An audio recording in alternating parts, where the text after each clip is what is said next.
Hi everybody, this is Noelle from Petites, and we're out in the nursery today and it's beautiful and the blueberries are ripening. And so today we're going to do a spotlight on blueberries that we grow, the varieties that you see commonly in Northeast Ohio.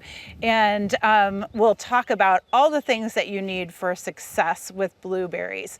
So to start out, blueberries really want full sun conditions. So we always talk about full sun is 6 or more hours of direct sunlight on their foliage, on their flowers. And they really do appreciate that as the sun's coming out. My goodness, they're really getting bright sunlight out here. The next thing that you need to know, and this is really crucial for blueberries, is they like well-drained soil, okay? But it needs to be really acidic, believe it or not, and amended too. So if you can amend it with peat and compost, that's really good. But I'm going to tell you the acidity or the pH of the soil is pretty key to growing good blueberries. And believe it or not, the pH needed is really low. So it's in between 4.0 and 5.0 pH is really the level that they're looking at. Neutral 7, folks. So you've really got to, when you start planning on growing blueberries, you really want to make sure that they are being grown in an acidic soil. How do you do that? You basically take a soil pH test. We have them here, over-the-counter pH test. You can get a pH probe as well. Go ahead and test your soil. With that, if your soil, of course, is going to be above that 4 to 5 pH, then you have to lower your soil. And we have fairly acidic soils in this area, but we're right around 5.5, 6, 6.5 usually, not all the way down to 4 and 5. So what do you need to do? I'll show you. Try a soil acidifier, okay? You can use aluminum sulfate as well. Aluminum sulfate sometimes is tricky to use. So Espoma soil acidifier, we do recommend this for the blueberries, very safe, non-burning. And what you would do is actually you would use a pound of this in about 8 square feet. So that gives you a good space for at least 2 blueberry bushes, okay, in that area. So 1 pound and 8 square feet actually will reduce your pH by 1, okay? So let's say that you did your pH test, you started with 6, you go ahead and apply the soil acidifier in that area, and then it's lowered by 1 point, you're in the 5-point range, which is what they are looking for, okay?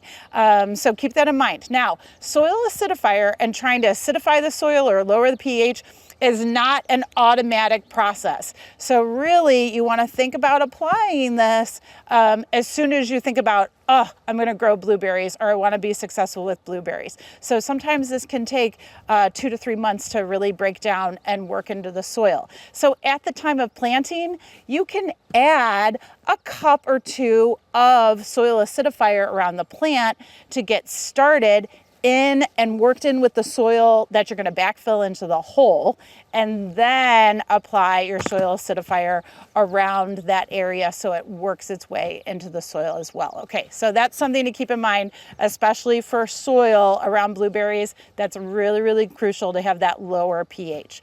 Okay, next thing, of course, is fertilizing. And feeding these guys is not hard. You can use Hollytone or you can use Berrytone, because when you look at the package, they're basically the same formulation, okay? Either one of these will work. Of course, you want to use an acidic food because you're trying to feed plants that enjoy acidic conditions, right? They are in the heath family, Ericaceae. So the heaths, the heathers, the Pieris japonica, the leucothea, the rhododendrons, the azaleas, they all like it acidic soils, and so do blueberries. Okay, so Hollytone or Berrytone, you usually apply this once in the spring and then again once midsummer, okay? And that'll really take care of them for the growing season, no problem whatsoever. Now, watering with these guys, and sometimes I do water before I do fertilizer, but I had to use all of my fertilizers that I had here today. Watering, of course, is like our standard watering procedure. In the ground, these guys are going to need 1 inch of water 1 time per week, thorough, deep watering. Okay, so make sure you take care of that. You can supplement. If you have a 1/2 inch of rainfall, you need to supplement the other half with irrigation for that week. They can take moist conditions, but they can also take a little bit drier conditions too. So really not picky as far as that's concerned.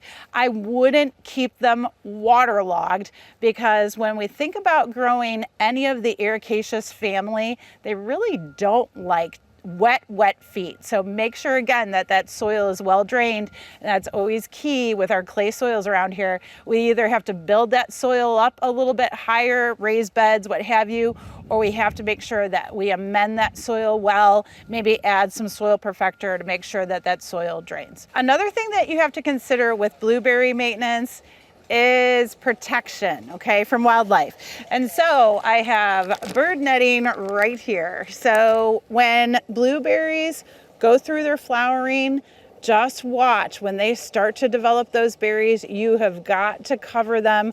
The birds will come through and just pick them all off. We have a few berries here. I'm kind of surprised that they haven't come and picked at a lot of these, but make sure that you're protecting your harvest with some bird netting. Okay, that'll really, really help. You can tie it, you can pin it down, lots of different things, but it will definitely help you in the long run save your harvest. Okay, attributes with this family. This family is really, really cool.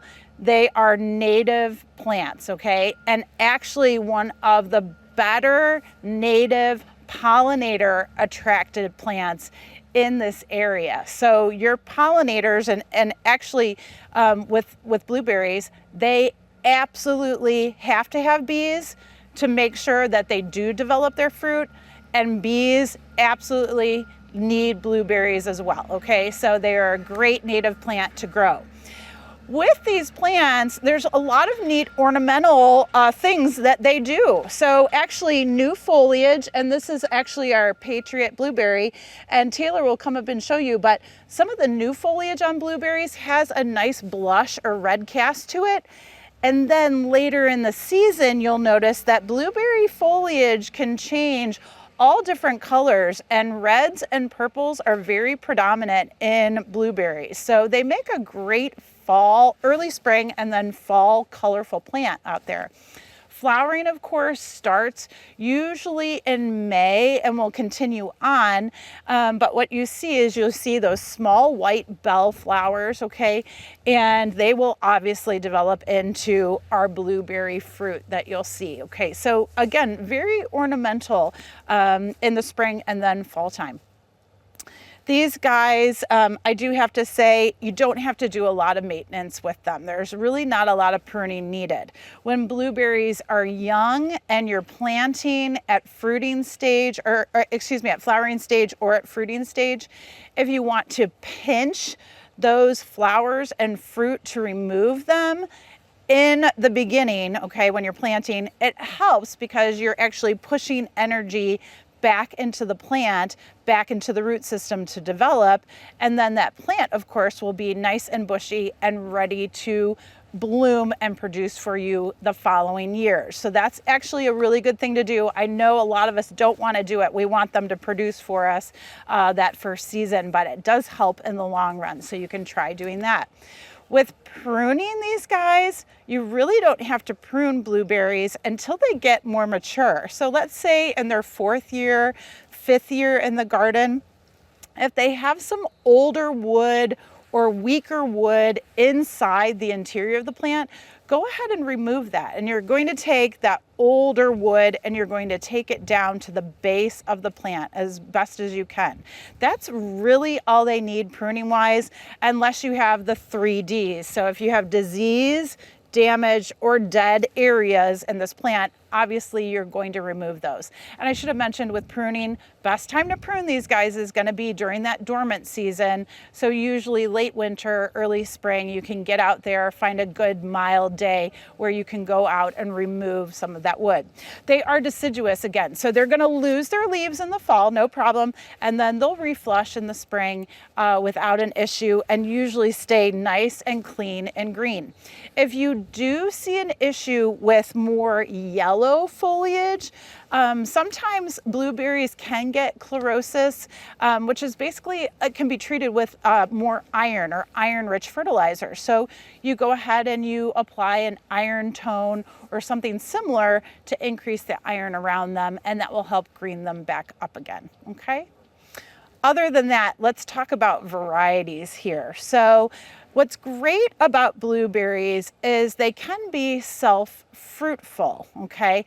So especially the northern highbush that I have back here in this row, northern highbush or Vaccinium corymbosum are really easy to grow, again, because they're native plants, very tough, can tolerate a lot of different weather conditions, can tolerate a lot of soil conditions. These plants are self-fruitful, and again, they do require bees to help pollinate them, but they can set fruit on their own. However, with most fruit, if you can plant another variety that blooms at the same time as your variety, they will always produce better, you'll have heavier and better yields, and it ends up being because of the cross-pollination that can occur between those two varieties, okay? So keep that in mind. Yes, they can grow on their own, but they do so much better if they have another variety that can cross-pollinate between each other, okay? So let's talk about planting early, mid, and late producing blueberries, okay? So what's great about that is you can extend your blooming and picking season throughout the summer months, which is awesome. So you can start with early varieties like Patriot or like Duke here, and they can cross-pollinate between each other, okay? And then you can go for mid-season varieties like Blue Ray. Blue Ray is a classic. This would actually pair up very nicely with Blue Crop, similar mid-season bloomers, and of course fruiters. And then late season. So we have late season, which is Elliott, and then I also have Nocturne down below. So again, if you plant two different varieties, early, mid, and late, you'll end up really extending your blooming and fruiting season, and of course harvest as well. Now, high bush are great. They grow to about 4 to 6 foot tall and about 3 to 6 foot wide. So they're kind of upright, sort of rounded oval plant materials. Again, don't need a lot of trimming. You want to just let them grow up, develop, do their thing, okay? And then just remove whatever is disease damaged or dry, okay, or dead. Now, in the front here, I've got two half-high blueberries, and these are a little bit newer in breeding. They are actually a cross with a high bush blueberry, a corymbosum, and a low bush blueberry, which is a little bit more wild, if you will. And those are called angustifolium. So they took the high and the low, cross them together, and so you'll find half-high varieties. Half-high varieties are kind of in between, or I should say more compact growers, if you will, usually around the 2 to 4 foot mark, tall and wide. So obviously more compact, a little bit lower growing, a little bit more rounded, a little bit spreading as well. But again, produce very, very nicely. I should mention again, because these are native plants, they're extremely cold hardy, usually around zone 3, zone 4. So we're talking negative 40 degrees. I mean, really cold hardy, no problem whatsoever. With the low bush varieties, they do way better with a second variety. In fact, they don't produce as much fruit by themselves, okay? So you really should plant two of the half highs together. In this case, I have Northland and I have North Blue. And you'll find this series of North blueberries. There's North Blue, Northland, North Country, North Sky. They're all kind of that half-high series. They all sort of bloom at the same time, so they're all very, very good companion plants with each other. And they all have really nice berries, but they have a little bit of that wild berry flavor. So if you're looking for that, that's going to be a good choice for you as far as varieties. The last one that I wanted to talk about here is the shorty down below, and this is called Nocturne. And Nocturne's special, and you can tell the foliage is a little bit smaller. It's really nice and glossy, very clean, smaller plant. Compact growing, but still can grow, I would say, probably closer to 3 to 5 foot tall and wide. And this one is actually a breed with a rabbit eye blueberry. And rabbit eyes tend to grow down south, okay? And the rabbit eye blueberries, they are pink and then kind of a dark blue to black berry. So really, really on the smaller side, but really, really pretty. And I'm telling you, the flavor is really, really good with these guys too. More of that wild berry flavor, nice and tart, but sweet and really neat. So there's lots of blueberries to choose from. Again, all of them support pollinators. All of them grow very, very well in our area. They can tolerate clay soils, but it's, again, better to amend your clay soil to get it to well drain and put them in full sun, and they will thrive and do awesome for you. Enjoy.